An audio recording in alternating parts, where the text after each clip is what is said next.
preached that every type of work, every legitimate occupation was a calling through which God accomplishes his purposes.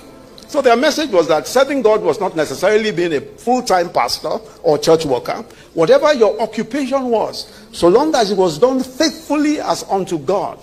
Martin Luther, for example, held that what seemed or is described as secular occupations are misnomer, such as farming, trading, engineering, accounting, or teaching, or even household chores.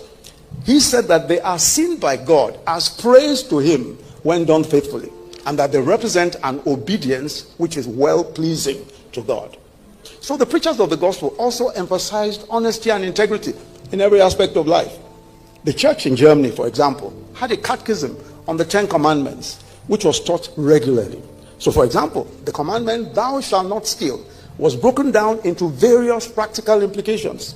So if you're an employee and you use your employer's time for your own benefit, you're stealing, because you are being paid and not working for your pay.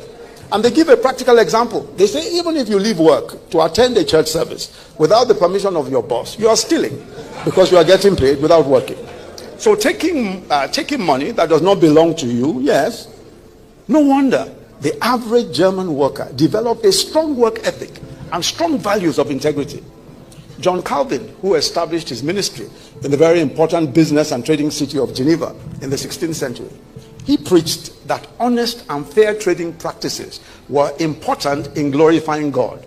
So he preached to the congregations in Geneva, and of course this was a great influence all over Europe, that even to glorify God, that you cannot glorify God without being an honest person, without being an honest trader. You cannot glorify God. He taught that cheating in commerce was a sin against the image of God in my brother.